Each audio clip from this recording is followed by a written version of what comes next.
Welcome to Morrigan's Cottage. Morrigan's Cottage is a 200-year-old cottage set in Ireland's beautiful and wild west, sitting on just about 4 acres of land. The land is overgrown and the cottage has started to deteriorate after being left vacant for a number of years. But my name's Aisling, this is my dog Morrigan and my cat Vanya, and together we're going to bring this cottage and land back to its former glory.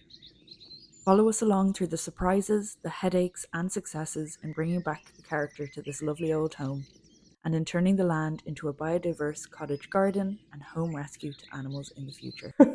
I'm spiraling. I miss crunchy. I miss crunchy jalapeno Cheetos. Enjoyable. The suckiest part was the entire buying process. Listen, if you live in Canada, go to Canadian Tire for me, please. An hour later, we were in the car driving home, and I was like, I'm putting it on.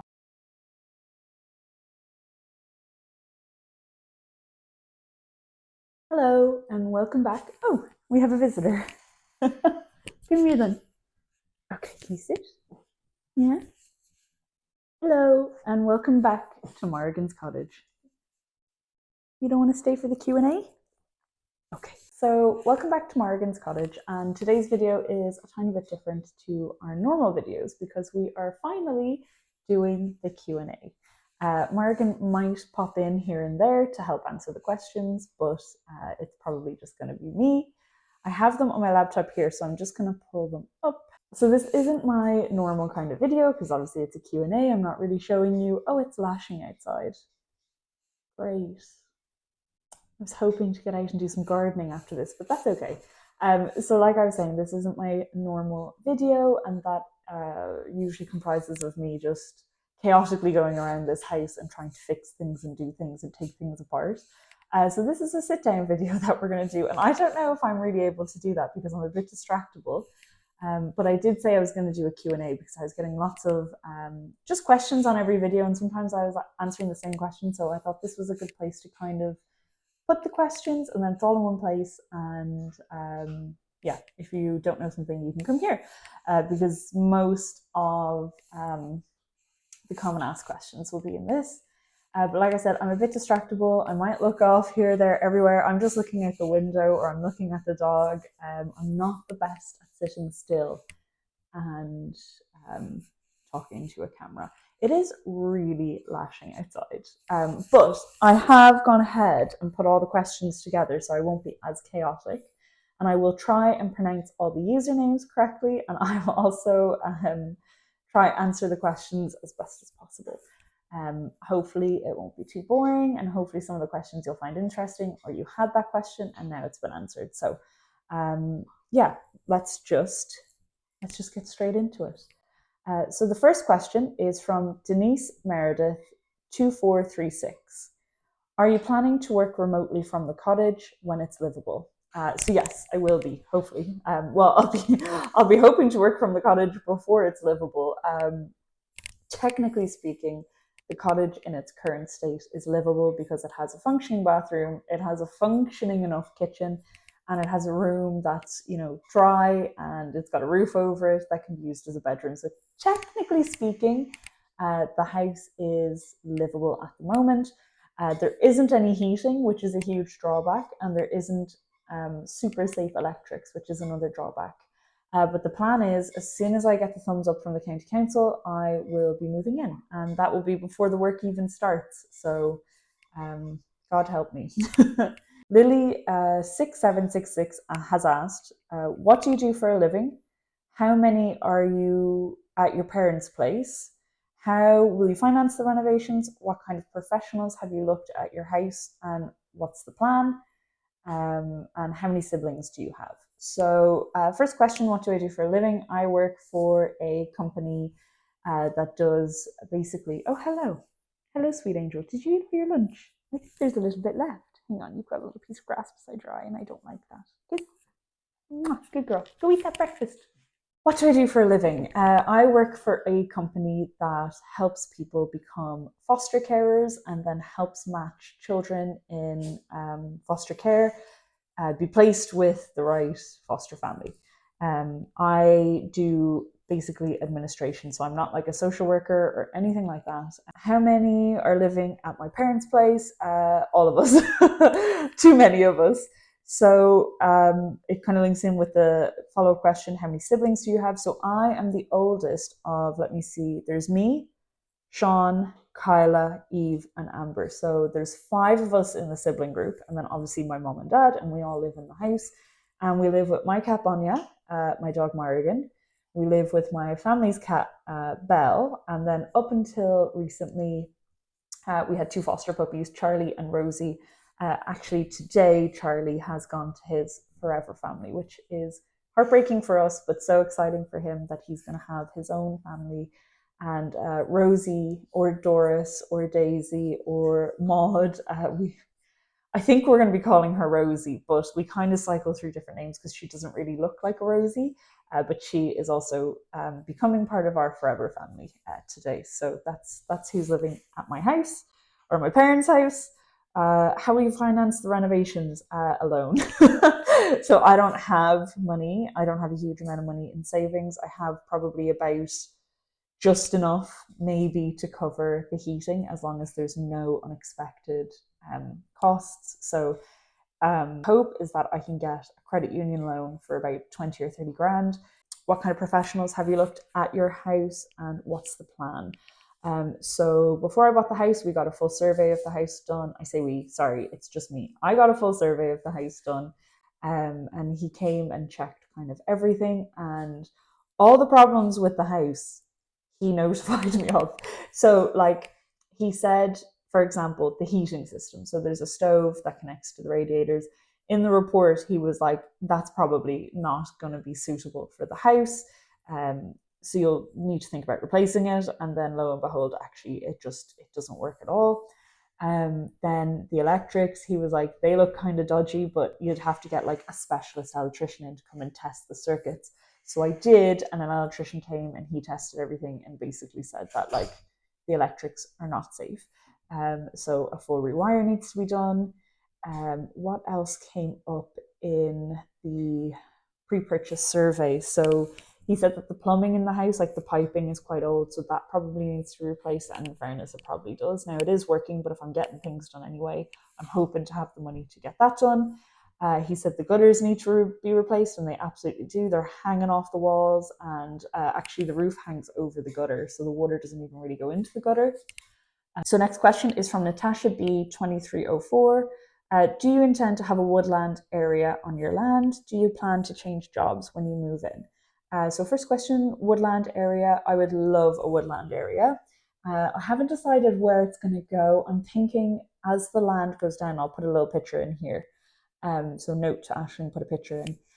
So as the land stands, it goes down in a straight line and then it L's out. So I'm thinking at that very bottom where the L is, that's where I'll have my woodland. Now it's not going to be huge because I don't have a huge amount of land. I've just under 4 acres.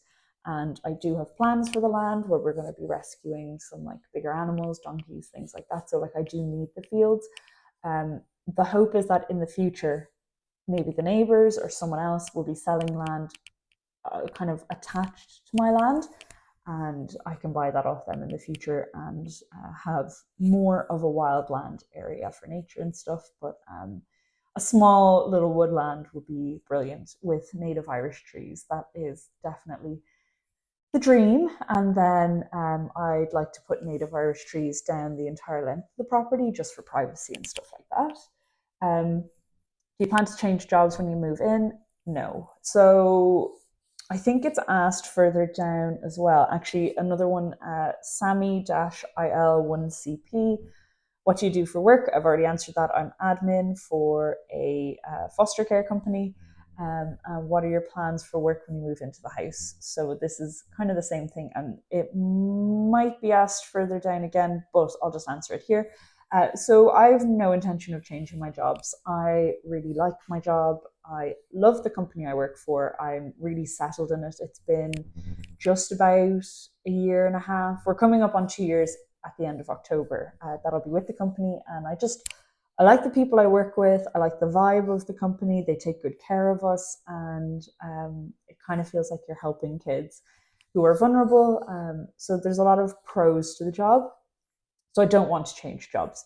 The main con is that the job is based in Dublin and I am now based out west. So it takes about 2.5 hours to drive from my house to where my job is, and that's without traffic. So the plan is I work 3 days from home already. Oh, I'm going to say this wrong. Hija di Mariachi. Sorry. I'm so sorry for butchering that. What inspired you to buy and live out in the country? What advice or encouraging words would you give to someone who is also homestead hunting? Could you share any historical info about the house? Were there any funny or surprising moments you encountered during the house search? Were any of the houses haunted? What has been the most enjoyable and what has been the most sucky part of the entire process, from searching to buying to remodeling your dream home? So, what inspired me to buy and live in the country? That's an easy one. Madness. Insanity inspired me to do this. No, COVID, actually, randomly, is what inspired me to do it. So I'll get into it because there are more questions later on. But basically, a little history.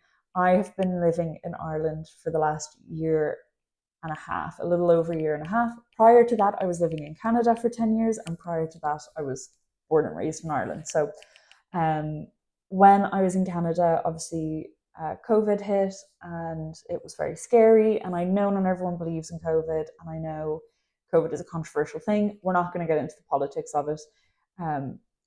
The fact is that the world kind of shut down and travel shut down. And whether you agree with it or you don't agree with it, it doesn't matter. COVID's kind of over now for the most part.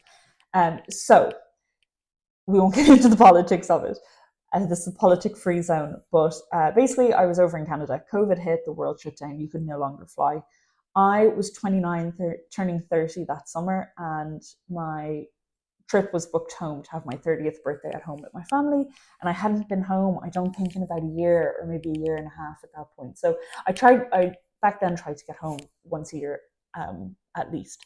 So obviously the world shut down, and at first it was okay because you were just focusing on like the day-to-day new life, living at this weird new normal. And then obviously the hope was that my trip would still go ahead because my birthday's in July. COVID happened around March in Canada where I was living. So the hope was that everything would be fine by then. But obviously I had to cancel my trip, and then it was fine because I have really good friends over there and they made sure I had a really good birthday. And like everyone, because I was living on my own and obviously I had no family around, I had my other Irish friends who were over there, and we were each other's bubbles. So we looked after each other and we socialized with each other, and they had kind of more so than me talked about moving home. And I was always like, Jesus, I am never moving home. I'm in Canada, I'm settled. But I think I'm kind of going off topic. What did you do there? Yeah, I'm kind of not. It's fine. So they had always kind of talked about moving home, but I was more against that. And then I think just homesickness hit. And it was coming up to Christmas of 2020, and I was sad I couldn't get home and see my family. And I was worried that I would never get to see some of my family again, because at the time my gran was like 94, 95, and the fear was that she would get COVID from someone, or my nan who was in her late 70s. Like the fear was just that I was missing the opportunity to see my family, and I just missed home. And I was seeing videos of people at home that were like baking bread, and they were like community spirit was really strong back home and where I was in Canada. And I don't know if it was just specifically where I was in Canada or if it was more of a Canada wide thing, but there was like zero community, and that was very eye-opening and it was very shocking to me, and it was actually quite disappointing to see that people just didn't really seem to care about their neighbors. Anyway, I'm kind of on a sidetrack. So COVID is what made me want to move home, because before COVID hit, I was never moving home. I was very settled in Canada. I had permanent residency. I was applying for my citizenship. I was very settled. So anyway, Christmas 2020, I was like, oh my God, like I really miss home and I don't want to be here anymore. And that's when I kind of started thinking about moving. And then randomly, as I'm sure many people that follow these videos, you also follow Mossy Bottom. I can't remember how it came up. So it was the second summer of COVID I got into gardening, and I was never into gardening before. Couldn't have cared about it, but that was my COVID hobby. It was gardening, and I was trying to learn how to grow things. And I don't know how Mossy Bottom came up, but anyway, Mossy Bottom came up, and I started following him on YouTube. I was like, God, that sounds great. And then I started following some other people like Bieltina's Cottage, Diary of a Ditch Witch, and I think at the time she was looking at houses or maybe in the process of finding a house. And her channel is great too. You're probably all already following her, but hers is really interesting as well. But anyway, so I started following these YouTubers, and I was like, oh my God, like that sounds amazing. Like it went kind of spiraled from, oh, I'm trying to grow sunflowers and cucumbers in my very small backyard here in Canada, to I need to have a homestead in Ireland and have donkeys and lots of land. So that is where the bug hit. All of 2021, I was trying to get my citizenship for Canada finished, because I was like, well, what if I move home and I decide I don't want to be home anymore and it was a mistake? I want to go back to Canada. So anyway, got my citizenship, and then in 2022, and during this time, like everyone knew, all my friends knew, my family kind of had an idea I was planning on moving home, and like even work knew. I had already told work, I was like, look, I think I'm going to move home. So everyone knew. It wasn't like a secret or anything like that. But in 2022, the start of 2022, that's when plans became serious, as they had to be, because the pets, so Bonnie and Morrigan, they're Canadian. I got them in Canada. It's very hard to bring them to Europe. So there was just a lot of like things that you had to line up. I had to also figure out how to make my rented accommodation in Canada last long enough so that I could move home when I was ready to move home. So it took nearly a full year of planning to save up enough money, get the girls to where they needed to be. And that's a side story I'm not even going to get into, but like bringing pets from Canada to Europe is an absolute nightmare, specifically Ireland. Um, it's a nightmare. So that was expensive, and it was stressful, and it was scary. And we moved home like the very end of October. And before we moved home, I'd already like sorted my job. I had applied for jobs. So everything got done in that year. So moved home. This is a long story, but I moved home, and then in Ireland, for most banks anyway, and for most people, you have to be permanent at your job to apply for a mortgage. So I had to wait the first 6 months while I was working at my new job. Got to the end of the first 6 months and then started the process. And I think somewhere else asked that. So that was like a really, well, I may as well finish my story here, and I'll do the other one after. I'm spiraling. I'll finish it later. Okay, so anyway, that's why I moved into the country, COVID. I went mad. I got the injections and I went mad. What advice or encouraging words would you have to give to someone who is also homestead hunting? That's a tricky one. I would say have realistic expectations, because I did not have realistic expectations, particularly in this market. And also have your list. Decide what's important to you and do your best to stick to it. You don't want to end up settling somewhere that's not going to work out for you in the end. So just have your list of things that you're kind of firm on that you want as part of your property. Could you share any historical info about your house? I don't really have any. I know the house is about 200 years old. So there are maps and stuff available online, and you can look up your area. And there has been a house in some structure exactly where this house is for at least 200 years. I think the oldest map I looked at was like 19 or 1820 or something like that. And this house was on it. Now, not necessarily in the structure that's here now, but there was a house here. And they were all just like cottages that people would have owned and rented from the British, because that was the time when Ireland was still obviously under colonization from the Brits. No hard feelings, but these old cottages were just for, the people that worked the land, basically, that rented and worked the land. So the person who would have lived here probably didn't own the cottage, they would have just rented it. And they wouldn't have owned the land, they would have just worked it for the duke or whoever owned it before. But I have looked into who owned the land, like the barony, I think it's called, and everything like that. And I can't give too much information about that because it would kind of pinpoint where the house is, and just for, I suppose, online safety reasons, best not to do that. But it's a very old area. It has a lot of significance for farming. It was a big farming area. There was also, unfortunately, a huge amount of people who died around here from the famine or the Great Hunger. I'm not sure if there really was a famine. There was a bit of starvation there going on purpose, but there's a lot of historical places around the house. There's a lot of castles around the house. You'll see it in a video. I think the video will go up before this one, but we visit one of the castles nearby. But there's a lot of castles. It was just a very significant area. A lot of the old kings of Ireland lived around here, kind of prior to colonization. And mythologically speaking, it's also a very culturally rich part of the country. And I can tell you more about that in other videos because we're quite close to some old Celtic sites. We're also close to some famine sites. So that's something, if anyone's interested, I can share in videos in the future. But yeah, anyway. Were there any funny or surprising moments you encountered during your house search? The biggest surprise is how hard it is to buy a house. Funny moments, it's not really haha funny, I suppose, but a funny moment in the house search, like the house, the one I thought I was going to buy, the one that kicked off this current kind of plan to buy was, it was listed on Cheap Irish Houses. I don't know if you follow these kind of houses, you probably know Cheap Irish Houses.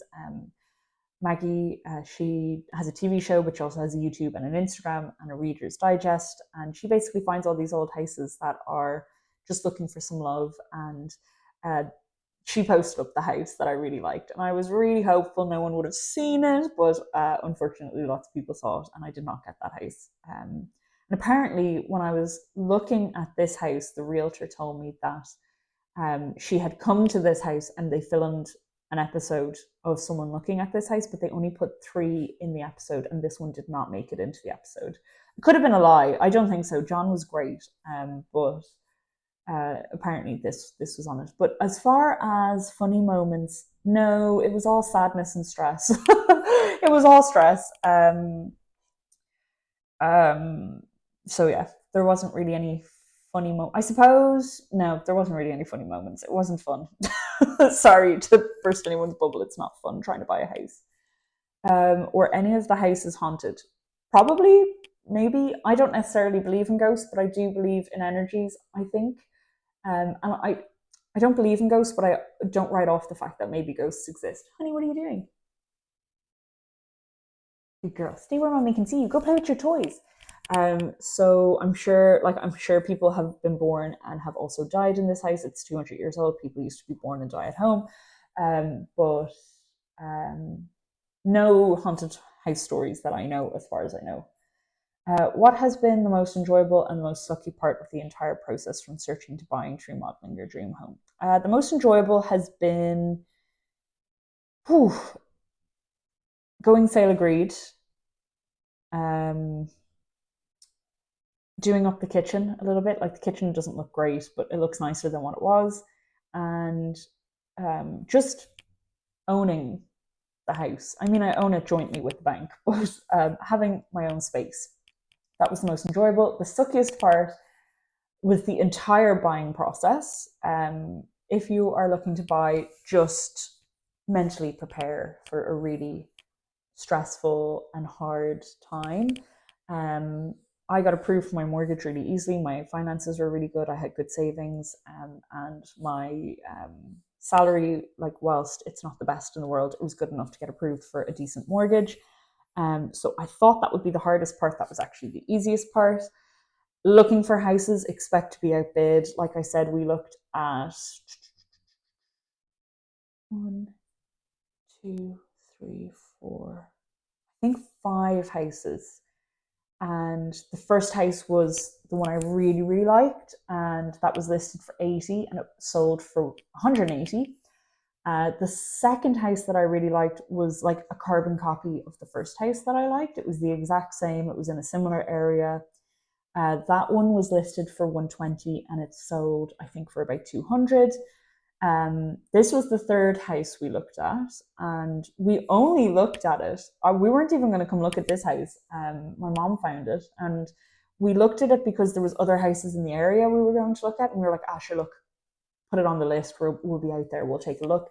But like, no offense to the realtor because they were really lovely, but the photos were terrible. Like, they made the house look really bad, and like the house isn't great, but you could have taken some beautiful photos like to show the space of the house. And I'll get into that later because someone else asked about like finding this house and buying it. But we looked at this house, then we looked at another house that was listed for 60,000 and also sold for 180,000. And that one my family liked more than this one. And I just had a feeling, I was just like, no, it's not the one, but it went to auction and it went up to 185. And then I can't remember, what was the last house? Maybe there was only four that we looked at and we had planned to see a fifth. Anyway, yeah, expect to be outbid, expect it to be a headache. And then when it came to getting the final parts of the mortgage, that was an entire process and a headache. There's like zero communication from the bank. There's like, my solicitor was decent enough, but there was like zero communication from the selling solicitors. And every time they sent documents, they had my name wrong, or they had like someone totally different name on it. And like, we were asking them for things and they were forgetting to send them. I closed really quickly. We closed in about 8 weeks, which is like almost unheard of. But that's the sucky part to date. I'm sure we're going to get suckier parts with all the remodeling and everything that needs to be done. But that it was the process of buying a house. Diana, I'm going to say this wrong. I'm so sorry. Kaiser 6663. Have you heard anything from the grant? Short answer is no, but that's not a problem. It's not unexpected. Everything was submitted. We're waiting for the planning exemption to come back. As soon as the planning exemption comes back, then the grant people will be out. So we're kind of just at a waiting game. But Wilma Ireland 9308. Sorry. Have you any history about your house, i.e., who lived there, etc.? So I kind of answered a little bit about it before. I know the previous owners just because I met them a few times. It was family. They were from Dublin. And they moved kind of like me to get out of Dublin and have some space, and they loved horses and everything like that. And they lived here for nearly 30 years.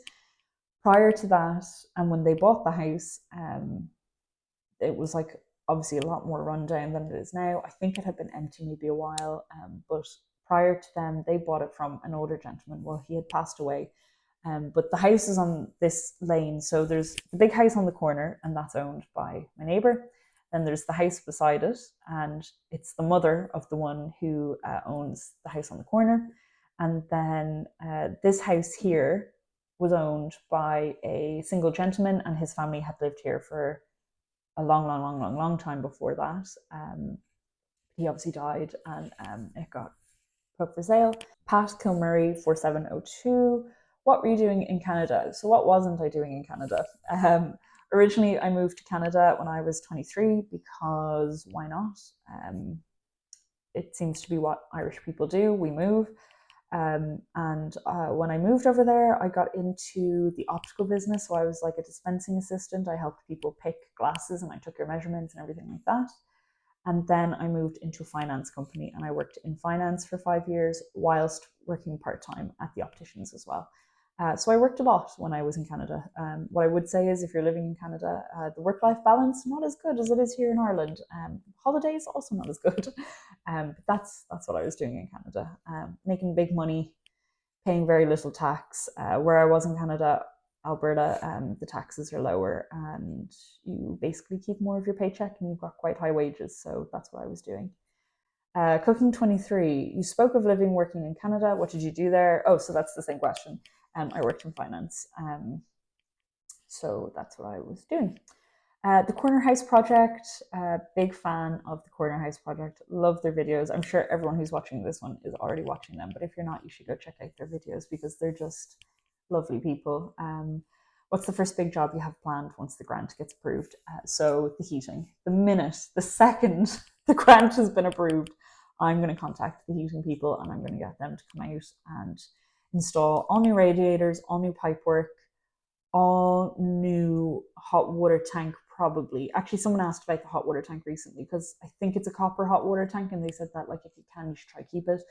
There's a couple like holes and stuff in it, so I'm going to see what the plumbers think when they come out. But probably we're going to have a new hot water tank, and I'd like to get it moved out of that room. So I'm going to talk to them to see if I can get it moved to somewhere into the utility room, because that would give a little bit more space in that small bedroom. But that would be ideal. But yeah, the heating is what I'm going to pay for first and what I'm going to get done, because that is of the highest priority as we slowly make our way into September and then onwards. But yeah, heating, then the electrics, then the gutters, anything painting and decorating, that is just going to be chipped away at, and I'll do that myself for where I can. But heating, plumbing, and electrics, and the gutters, and probably the roofers, because the roof on the little lean-to there, that's leaking and needs to be fixed.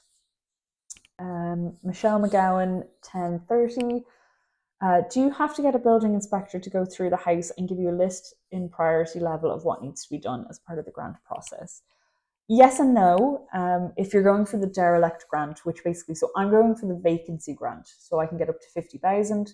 There's a top up 20,000, so you can go up to 70,000 for a derelict house. And if you're going for that, you do need to get a building inspector, like engineer person out, and they go through everything. And it's to prove that it is derelict, but I'm not doing that. So I did not have to get a building inspector. Big Mama, 2135. What did you move to Why did you move to Canada and why return? Was it hard coming back after 10 years? And what do you miss most from Canada? So why I moved there is I didn't really have a why. I was at a 21st birthday party and my friend was moving and she was like, you need to come too. So I was like, yeah, sure. So that's why I moved over there. And why return, I kind of touched on that earlier, or maybe I'll say it here. I don't know how we're going to link this in, but COVID. I was homesick after 10 years, which was surprising. I just missed home. I missed Ireland. I kind of missed my family, but now that I'm back, I'm like, oh God, I need a break. But I missed my friends that were here. And what do I miss most? I miss all my friends. I have a lot of friends that are still in Canada, and I miss them a lot. I made very good friendships while I was over there, and I'm still in contact with them. And just unfortunately, I haven't had the money this year to go over to visit anyone, and they've had babies and they had weddings and stuff like that. It didn't make it kind of feasible for them to come over here. But I miss my friends, because they were all very important to me, and because of COVID, I think those friendships naturally became a lot deeper. We were all kind of looking out for each other. I miss crunchy. I miss crunchy jalapeno Cheetos. I miss those a lot. I miss bologna. I miss, what else do I miss? I miss Walmart. I used to love going to Walmart. Canadian Tire. Oh, listen, if you live in Canada, go to Canadian Tire for me, please. Tim Hortons. I miss Tim Hortons.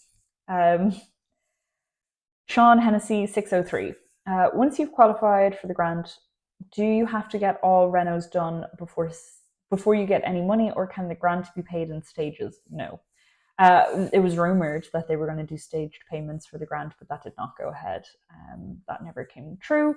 So you have to pay for everything upfront and then get reimbursed after the 13 months is up. What happens if after submitting quotes for a contractor, they're unable to do the work? You just get a new contractor. You don't have to stick to the quotes that you got when you applied. So send inspectors out for every stage of the refurb, or break it down into stages. So you get someone out at the very beginning and they take photos. As far as I know, that's what I'm waiting for to happen.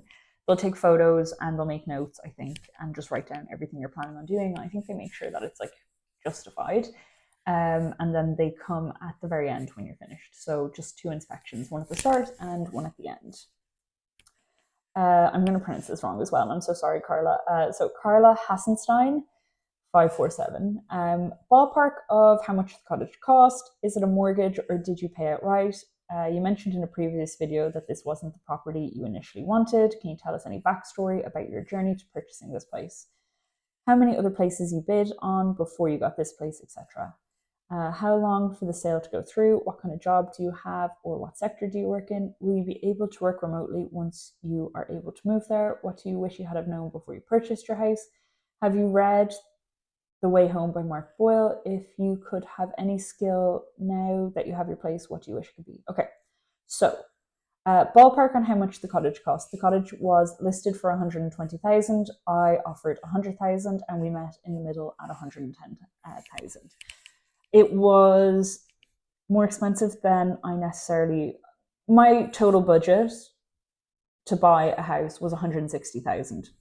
I was approved for a mortgage up to 145, and then I had, including like what was needed to be used as the 10% deposit, I could go to about 160. Didn't want to spend that much. I wanted to spend no more than 100,000. So we started looking at things under. So everything around the 80,000 mark was kind of habitable enough, but still what I consider cheap. Now, it is a mortgaged property, so I put 10% down. So I put 10 down, and the mortgage is for 100,000. So I own this with the bank. They own more of this house than I do, but unfortunately, they're not chipping in to help pay for the renovations. But no, I was lucky enough that the house did qualify for a mortgage, and that's something I didn't know, is that these are little tips now that I've picked up. So for the mortgage, the house has to be habitable. So if you're looking at like a derelict house where either there's no kitchen, no bathroom, no bedroom, no septic system, no running, like no services, you will have a harder time getting a mortgage, and you might not get a mortgage. So just to be aware, you will have to maybe go to a broker. I did not go through a broker, and that would be the one thing I would change if I was to do it all over again. You mentioned in a previous video this wasn't the property you initially wanted. Can you tell us the backstory about your journey to purchasing this place? Okay, so I might have touched on it already, but the idea was in my mind that I wanted to buy an old cottage. I had just hit my 6-month mark, but I hadn't really made any sort of. It was in the back of my mind that I was going to start looking soon, but I wasn't really ready yet. And then at the start of July, I was on Instagram and I saw the Cheap Irish Houses post with the house that I was just like, oh my God, that's the house. And it was like one of those classic, you walk in and there's 2 little rooms this side, there's 2 little rooms this side. There was like the main kind of living room that would have been the original kitchen. So it was kind of what would have been an old school 3-room cottage, and then they had an extended kitchen and bathroom on the back, and it was just gorgeous. It was a lovely little house, and it was really nice that like there was an old garden wall, and then you kind of like walk down to the house, and it was just lovely. Now it needed lots of work, but it was on 10 acres of land, and it included an extra 3 of bogland. It was in East Galway. It was lovely. It was a lovely little house. So off we packed, we went, we had a viewing, and I loved it. I was like, oh my God, this is like ideal. But looking back, it wasn't ideal because there was like foundation problems. There was huge cracks going through the house, and I think that would have been problematic. The land was completely overgrown, and my land is now overgrown, but this was 10 acres plus 3 of bog. It was too much land. I was like, oh my God, 10 acres would be great. It's too much. It is too, like 4 for me right now is perfect. 4 for me right now is too much, but 10 would have been far too much, and it was already really overgrown. It was in the middle of nowhere. It was close to Ballinasloe, but it was quite a bit out. You were probably about 30 minutes on like small country lanes to get to the house. The closest train station was about 20 minutes, 30 minutes away. So location-wise, it wasn't ideal. There was big foundation problems with the house, and the land was too much, although I didn't know it then as well. Then there was this house. So this house, from the pictures, wasn't going to buy it. Wasn't the house for me. But we went and saw it. And the minute I got here, I was like, oh, I like it. And it was like immediate. It was like, I don't know what it was, but like we got here and it just felt right. And I'm a big feelings person. Like I saw a picture of my cat online, and I just I knew she was my cat from seeing that picture online. And then when I saw Morrigan's picture, I knew she was my dog. Like I just you just like know these things. At least I think you just get like a gut feeling. And we got to this house, and like straight away I was just like, oh, this is really nice. And we came in, and like when you walk into the house kind of slopes downwards. So you walk in, and like the door is crooked, and like it gets stuck when you open it, and you walk in, and like you're going kind of down, and Dad's like, whoa, it's kind of trippy in here. And like all the levels, all the rooms were slightly different levels. So you're like going up a step or down a step. Um, in the bathroom, I don't think I've ever shown it, but there's like this big dip in the floor of the bathroom. So it's a wonky house, but the minute I stepped into it, I was like, oh, I really like it. So yeah, I really liked this house. And when you come from the back of the house, so this is the back of the house, like the front of the house behind me. This would have been the old external wall. You come into the kitchen, you're in this big kitchen, and then you step into this big living room. Like it was just, and the sun was pouring in that day. It was just, oh, it felt right. And we went outside, and we kind of walked the land, and I was like, this is exactly what I'm looking for. And it was. And we left, and I asked my dad and my sister who came with me, I was like, what did you think of that one? They were like, no. They were like, absolutely not. Dad was like, did you not feel how the house slopes downwards? And then Eve was like, this place is a dump. I was like, oh, I was really disappointed, because I was like, oh, I really liked it. But then I was like, we were going to go see that other one that was kind of my focus was on. So anyway, we went and saw the other one, got it outbid. So then the next week, I was still thinking about this one, and the realtor of this one was also selling another little cottage, and it was listed for 60, and it was, oh my god, the cutest little cottage. If I can find a video or a picture that I still have of it, I will. But it was just dainty. It was smaller than this one. Like it was just the front of the house. It was the traditional kind of 3-roomed house, and I think it had an extension on one side, but it was still very small. Kitchen was tiny.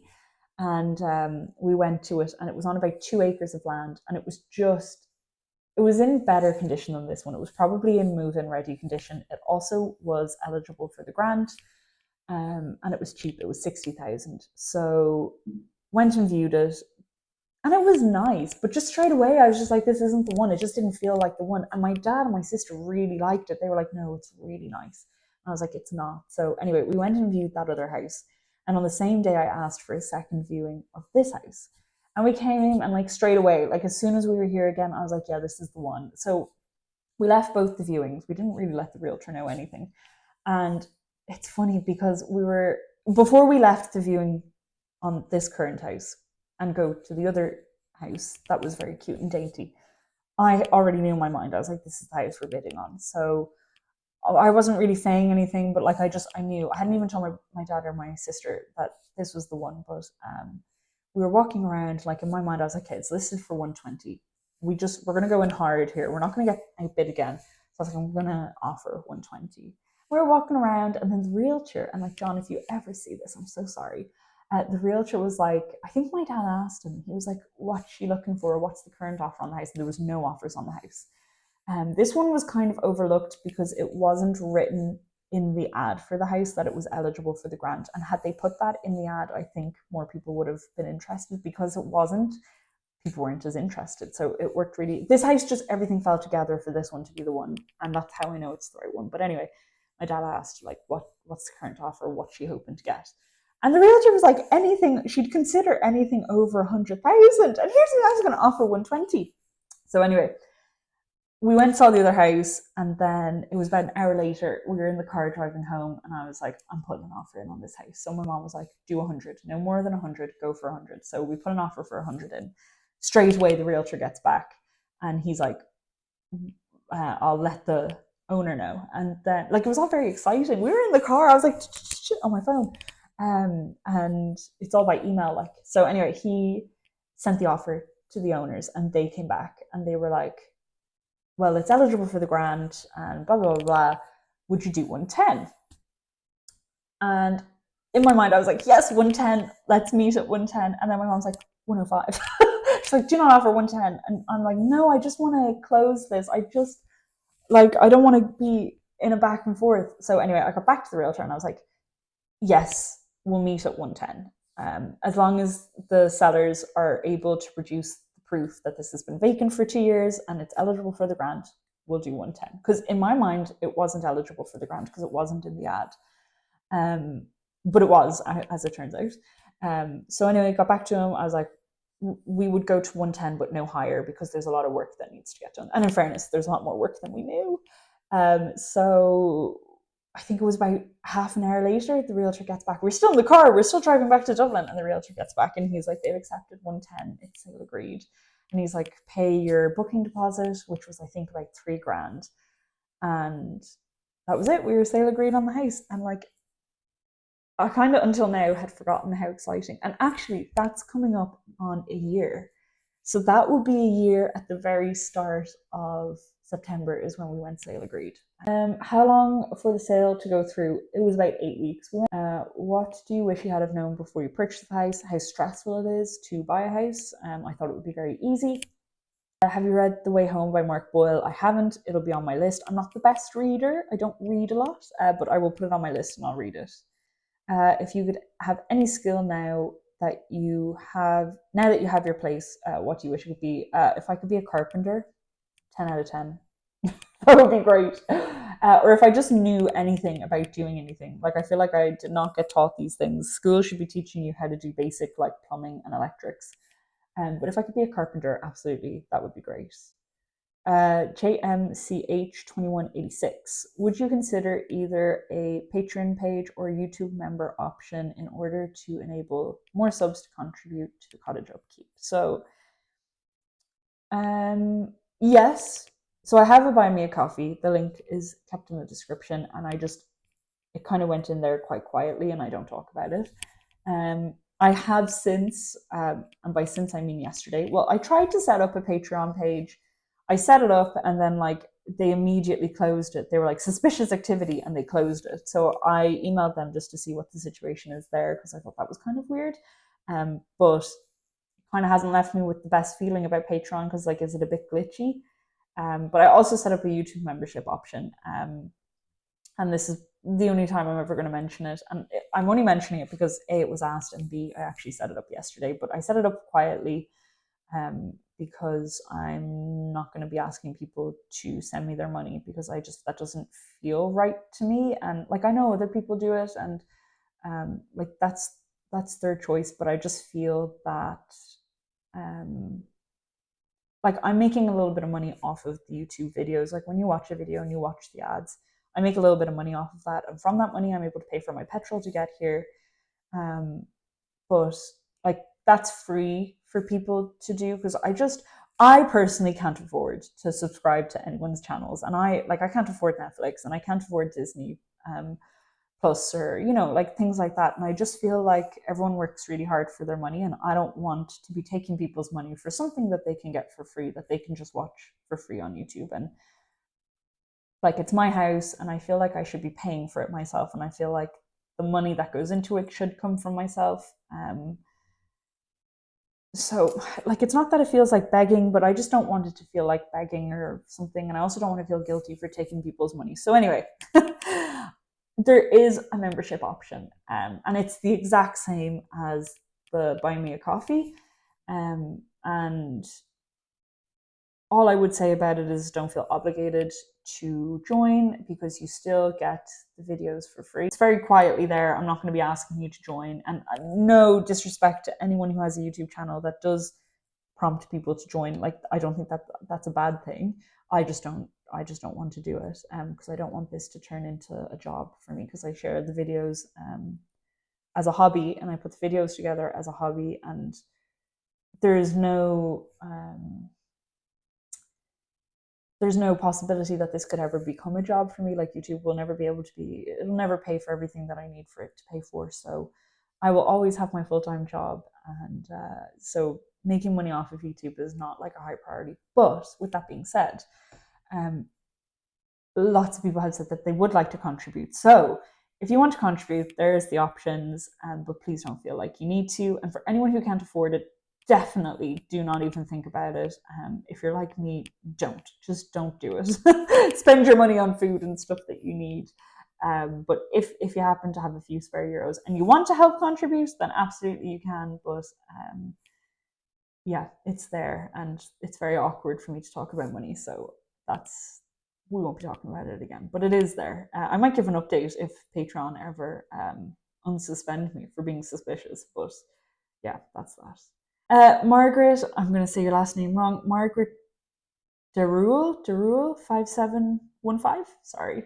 Would love to know what you do for work. Do you have any plans for the house, like kitchen and bathroom designs? Do you have any plans for the house, like kitchen and bathroom designs? I don't have anything drawn up. Bathroom, I have no plans. I might stick in a couple of pictures here for the bathroom. So like I'd like new bathtub, new shower, and new sink and new toilet. But I don't have no plans for color scheme, no plans for tiles, nothing like that. Kitchen, I will put in a little Pinterest kind of picture of what I'd like the kitchen to look like. For the rest of the house, I don't really have any plans. The study I do, so if I have like a Pinterest photo, I'll put that up, but like a dark green study with like paneling. But like bedrooms, I actually have no idea. I don't know what color scheme. I was thinking blue, but I actually don't know. I haven't got that far.